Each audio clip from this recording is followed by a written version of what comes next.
Hi everyone, मैं निशा आपका स्वागत करती हूँ आपके अपने ही चैनल में। तो बच्चे, आज का हमारा टॉपिक रहेगा रेस्पिरेटरी सिस्टम और मानव श्वसन तंत्र, जो हमारा टॉपिक है। और अगर वीडियो पसंद आए तो लाइक शेयर करना ना भूलें। Thank you. बेटा, आज का हमारा टॉपिक है रेस्पिरेटरी सिस्टम, श्वसन तंत्र।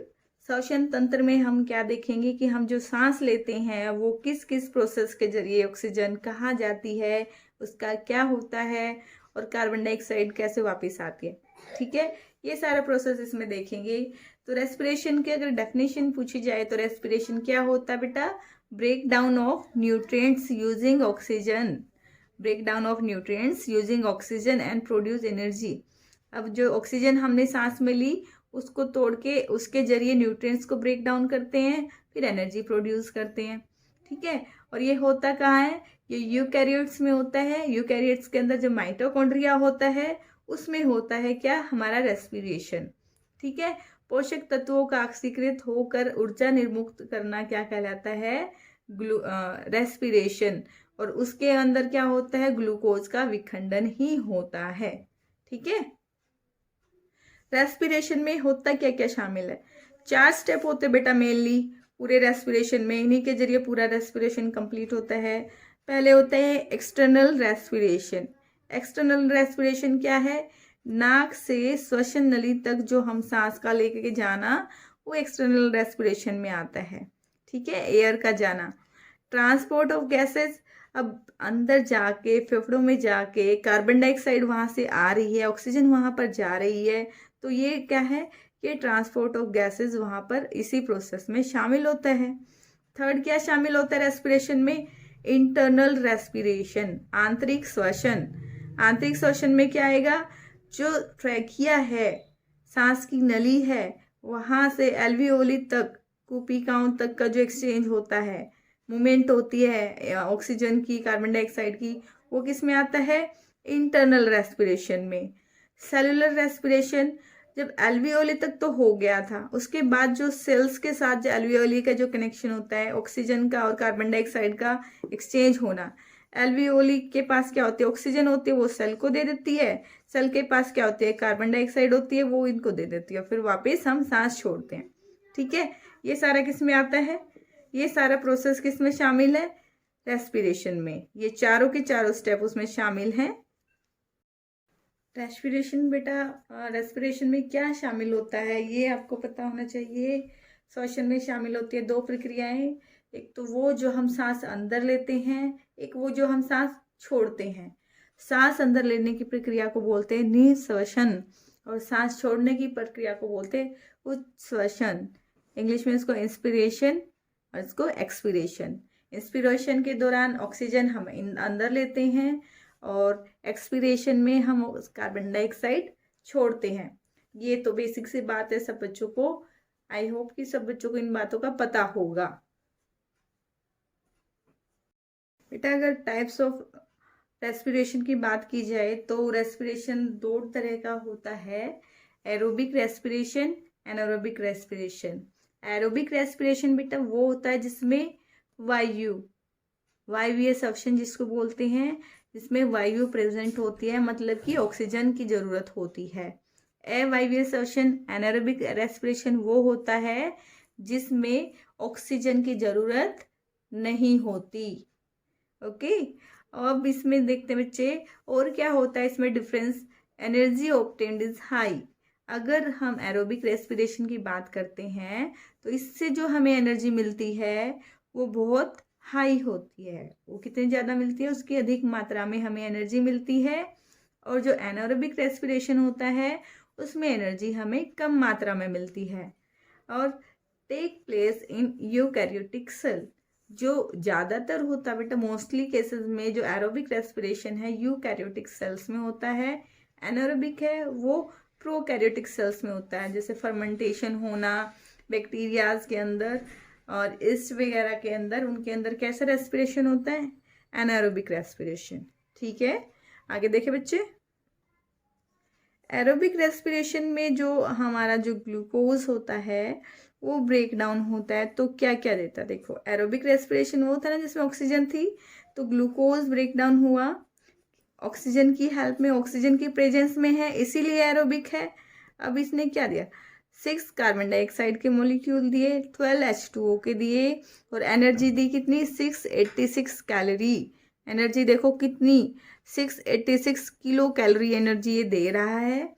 एनारोबिक रेस्पिरेशन में ग्लूकोज ही है, बट यहाँ ऑक्सीजन की रिक्वायरमेंट थी। एनारोबिक है, इसमें ऑक्सीजन नहीं है, एब्सेंट ऑफ ऑक्सीजन है। तो यहाँ पर ये जो बना रहा है वो क्या बना रहा है, इथाइल अल्कोहल, इथेनॉल। ठीक है, एनारोबिक में क्या बन रहा है, इथेनॉल। प्लस एनर्जी देखो कितनी है, ओनली 50 किलो कैलोरी एनर्जी ये दे रहा है। अब इनका कंपेयर करो, इसमें कितनी ज़्यादा है और इसमें कितनी कम है। ठीक है, ये कहाँ हो रही है, ये एरोबिक है और ये एनारोबिक है। तो बच्चों देखते हैं हम रेस्पिरेशन का डायग्राम, रेस्पिरेटरी सिस्टम का, श्वसन तंत्र का डायग्राम। बेटा मैंने इसको हल्का हल्का पेंसिल से ड्रॉ कर लिया है, वो इसलिए करती हूँ, कई बार डायरेक्ट अगर कैसे करते हैं ना तो फिर इरेज करने का स्कोप नहीं रहता, तो इसलिए पहले करते हैं। चलो, सबसे पहले हमने ये नोस्ट्रिल्स बनाया, नासाद्वार, यहाँ से फिर हम अपनी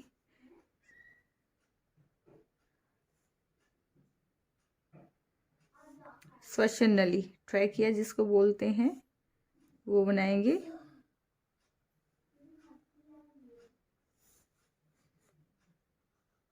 इसको ब्रांच में डिवाइड कर देंगे यहाँ तक। एक को मैंने इंटरनली दिखाया है, एक को एक्सटर्नल वो दिखाया है। ठीक है, ये हमारा लंग्स,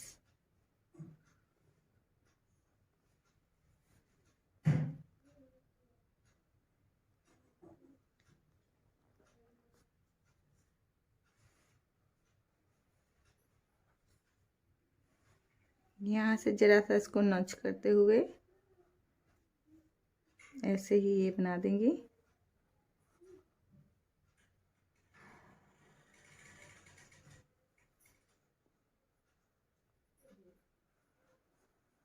ठीक है, अब बेटा यहाँ पर रिंग्स बनाते हैं,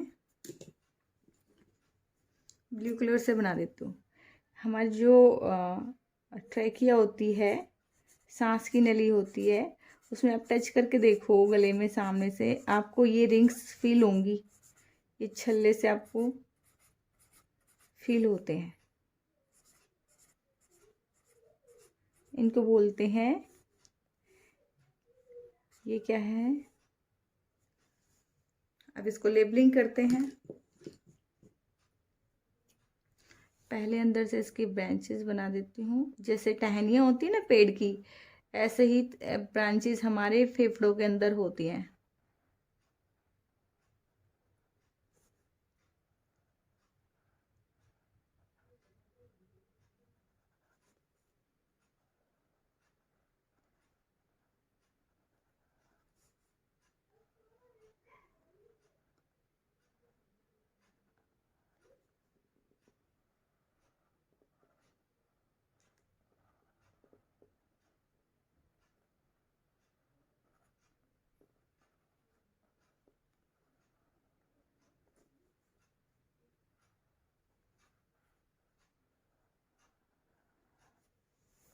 ठीक है, अब यहाँ पर एक तरफ से तो ऐसे दिखा दिया मैंने, एक तरफ ये दिखा रखा, जो ये क्या बेटा, ये रिब्स हैं।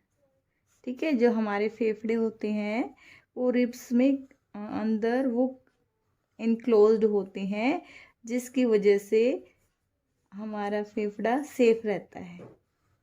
ठीक है, ये क्या है, रिब्स।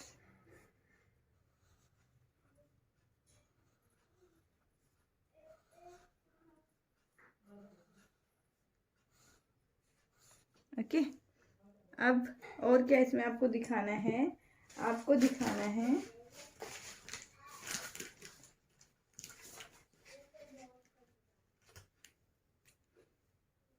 यहाँ से 3 के बंच में आपको दिखाने हैं डॉट।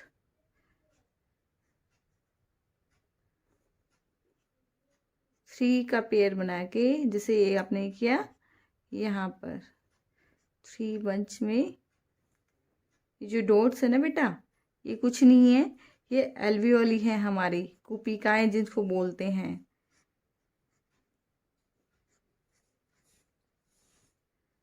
ये लाखों की संख्या में होती हैं, 300 मिलियन के तकरीबन होती हैं, 3000 लाख के अराउंड होती हैं, बहुत ज़्यादा हमारे अंदर ये होती हैं। ठीक है, आप ये दिखाएंगे और इसको लेबल करते हैं। अब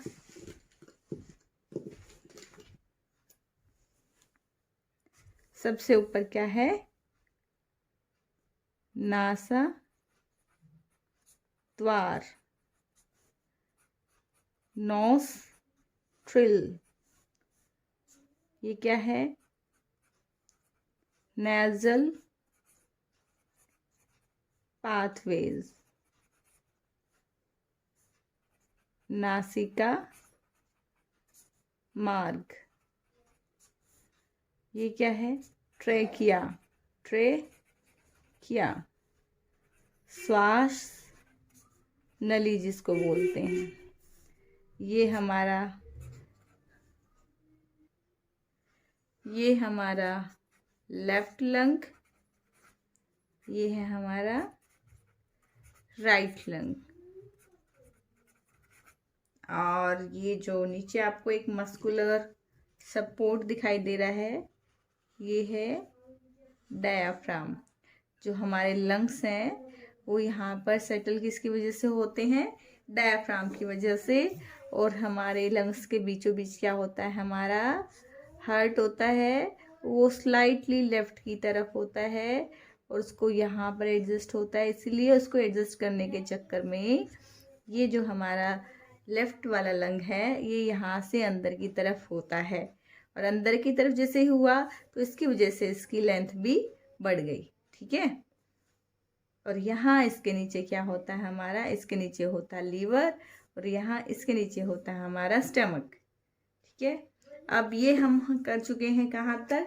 हमने कर लिया श्वास नली तक। ठीक है, अब ये 5वें रिब्स के पास आके, 5वें वर्टिब्रल कॉलम के पास आके, थोरैसिक चैम्बर के, तो यहाँ पर वो डिवाइड हो जाती है 2 पार्ट्स में। 2 पार्ट्स में यहाँ से डिवाइड हो गई, तो यहाँ से ये बन गई प्राइमरी ब्रोंकस। जो यहाँ से डिवाइड होने के बाद ये क्या बनी है? Primary bronchus. इसको मैं यहाँ कहाँ लेबल करती हूँ? इसको नीचे लेबल कर देती हूँ, प्राइमरी ब्रोंकस। ये है हमारी सेकेंडरी ब्रोंकस, जो अंदर जाके और डिवाइड हो रही है। पहले यहाँ से डिवाइड हुई, अंदर से फिर हो रही है। ये हमारी है सेकेंडरी ब्रोंकस, और ये नीचे फिर से डिवाइड हो रही है। ये है हमारी टर्शियरी ब्रोंकस। और ये जो आपको डॉट दिखाई दे रही हैं ये क्या है? एल्वियोलाई। ठीक है, एल्वियोली, जिसको हिंदी में बोलेंगे हम क्या? कूपिका। हिंदी में भी लिख रही हूँ, इसको बोलेंगे कूपिका। कूपिका। ये द्वितीय श्वसनिका, श्वसनिका। ये प्रथम श्वसनिका, और ये तृतीयक। ठीक है, अब होते क्या बेटा वो समझेंगे, पूरे प्रोसीजर को समझेंगे। जैसे कि ये हमारी हवा अंदर जाती है, ऑक्सीजन अंदर जाती है। ऑक्सीजन ही क्यों जाती है अंदर? बहुत सारी गैसेस होती हैं। ऑक्सीजन बेटा इसलिए अंदर जा पाती है क्योंकि इसका जो पार्शियल प्रेशर है, इसका जो अर्ध दाब है, बाकी की कंपैरिजन में बहुत ज़्यादा है, ये सबको पीछे छोड़ देती है। इसका पार्शियल प्रेशर इतना है जिसकी वजह से ये अंदर जा पाती है।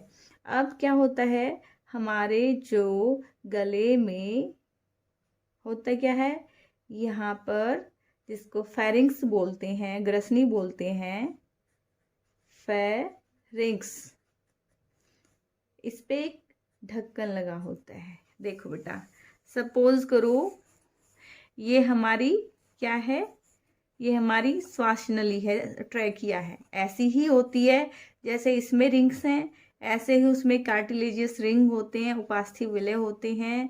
और ऊपर की तरफ देखो, यहाँ पर जैसे ये श्वास नली है, इसी के पीछे साथ में क्या होती है, खाद्य नली। इसके पीछे क्या होती है, खाद्य नली, जिसको हम फूड पाइप बोलते हैं, इसोफेगस बोलते हैं, इसी के साथ वो होती है। अब होता है क्या बेटा, इस पे एक वाल्व लगी होती है, ढक्कन लगा होता है, थोड़ा सा इस पे भी होता है, इस पे लगा होता है। जैसे ही हम बोलते हैं तो वो ढक्कन हिलता है, ठीक है। जैसे ही हम कुछ बोलते हैं तो वो ढक्कन, वो ग्लोटिस, गले को क्या बोलते हैं, ग्लोटिस, और ढक्कन को क्या बोलेंगे, एपी। तो जिस पे जो ढक्कन लगा होता है उसको बोलते हैं एपीग्लोटिस। और जैसे हम बोल रहे हैं तो वो ढक्कन मूव कर रहा है, और वाइब्रेशंस की वजह से हमारी आवाज़ निकलती है। क्यों निकलती है, क्योंकि यहाँ पर वाइब्रेशंस क्रिएट होती हैं। वाइब्रेशन क्रिएट होती है तो वाइब्रेशन प्रोड्यूस साउंड। सबको पता है किसी भी चीज़ में साउंड तभी निकलेगा जब वो वाइब्रेट होगी, अदरवाइज वो साउंड भी नहीं निकलेगा। तो ये यहाँ पर क्या है, वो एपीग्लोटिस, ठीक है।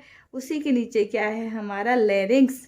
लैरिंग्स कौन सा एरिया आता है, लैरिंग्स वॉइस बॉक्स वाला एरिया आता है, जहाँ पर हमारी वोकल कॉर्ड्स होती हैं, ठीक है। ये फेरिंग्स था, ये क्या है, लैरिंग्स, लैरिंग्स, ठीक है, जिसको हम बोलते हैं कंठ। हिंदी में क्या बोलेंगे, कंठ, ठीक है।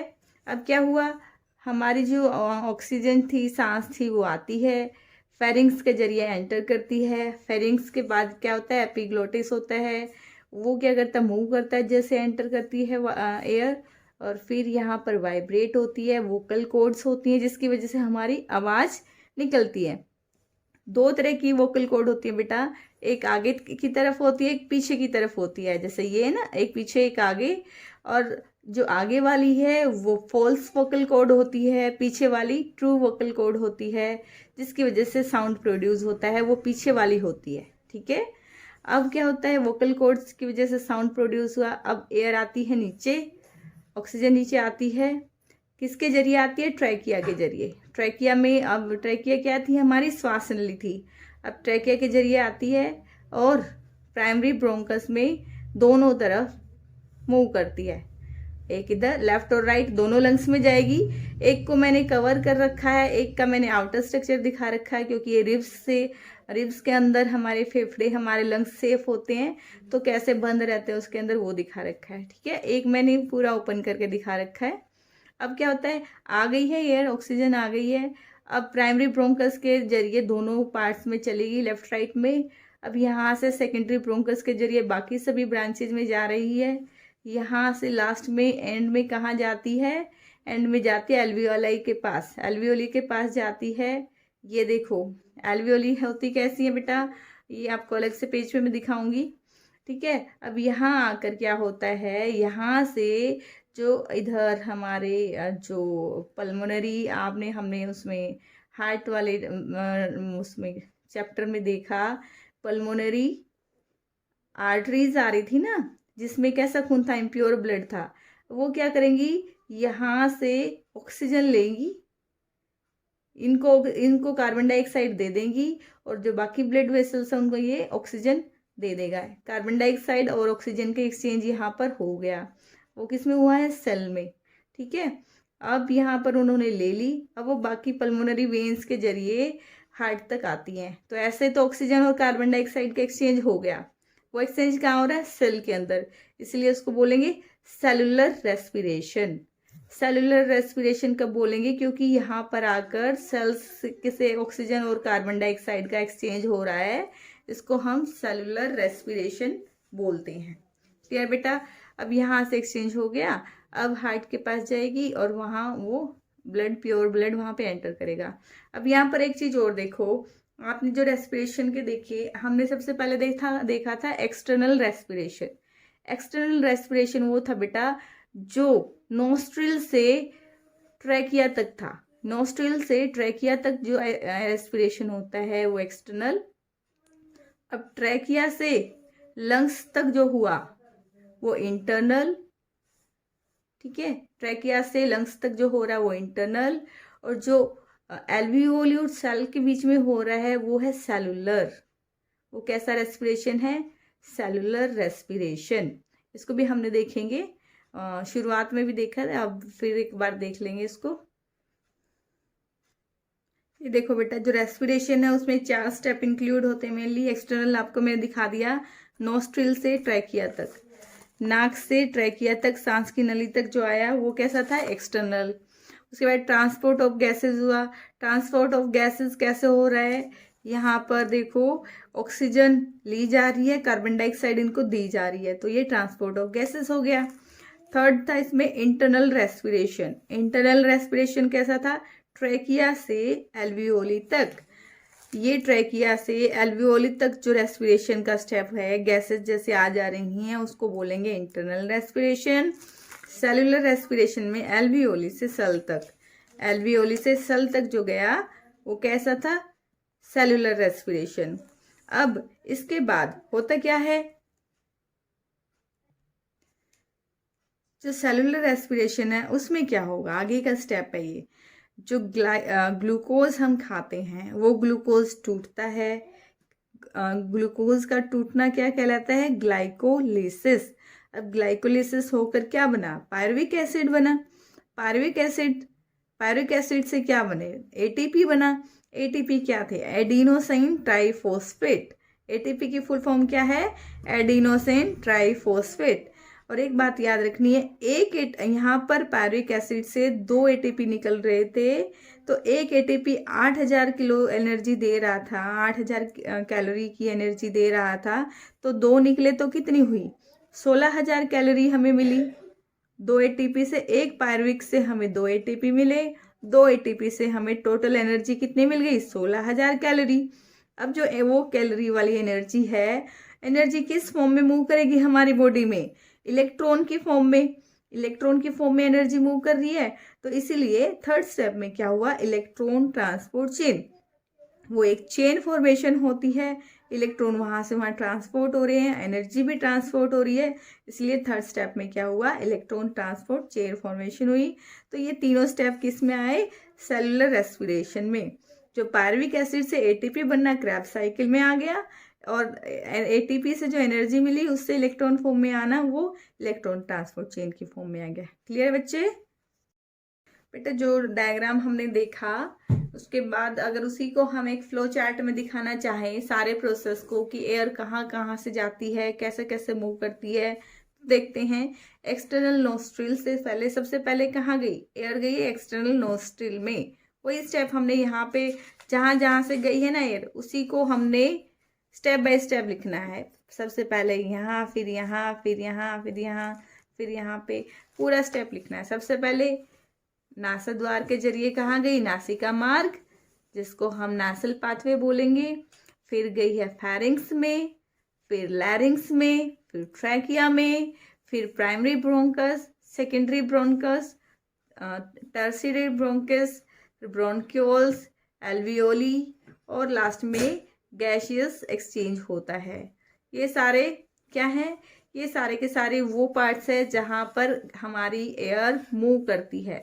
ये कब हो रही है? ये इंस्पिरेशन के दौरान, जब हम अंतर श्वसन करते हैं, जब हम सांस अंदर लेते हैं, तो ऐसे ऐसे इन स्टेप से एयर मूव करती है। लेकिन जब हम सांस छोड़ रहे हैं, निश्वसन कर रहे हैं, एक्सपिरेशन में क्या होता है? Back flow. यहाँ से एक्सचेंज हुआ, वही जिस रास्ते से आई थी उसी रास्ते से, एल्वियोली से, फिर ब्रोंकियोल, फिर tertiary bronchus, secondary bronchus, primary bronchus, trachea, लैरिंग्स, pharynx, nasal pathway, और लास्ट में हम नाक से उसको बाहर निकाल देते हैं। ये सारा वो स्टेप है जिसके जरिए हम सांस लेते हैं, हमारी एयर मूव करती है। क्लियर है बच्चे? लास्ट में मैं आपको बस एक बार उनकी एल्वियोली की, कुपिकाओं की स्ट्रक्चर बताना चाहूँगी। जैसे अंगूर का गुच्छा होता है ना बेटा, अगर हम देखें ये ब्रोंक्यूल्स होता है, इसी के साथ क्या होती हैं, 3 हमारी एल्वियोलाइज होती हैं, एक साथ 3 होती हैं। अगर उसको देखें तो ऐसी शेप में वो होती हैं। अगर उसको अंदर से काट के देखें, अंदर से देखें तो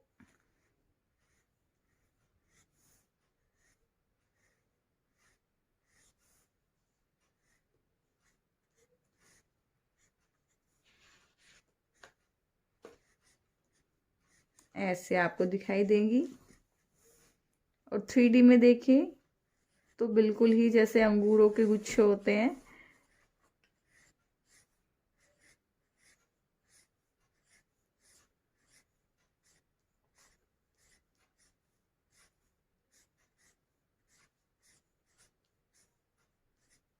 ऐसे दिखाई देंगी। ये क्या है, ये हमारी एल्वियोलिस हैं, एल्वियोली, इसको बोलते हैं कूपिका। और बेटा जब इन पे बीमारियां, हमें जो सांस की प्रॉब्लम्स हैं वो कब आती हैं बेटा, वो जब आती है जब इन पे जाला पड़ जाता है। अगर इन पे जाला पड़ गया तो हमें सांस लेने में दिक्कत आती है, क्योंकि ये पूरी तरह फूल नहीं पाती तो हम अच्छे से सांस नहीं ले पाते हैं।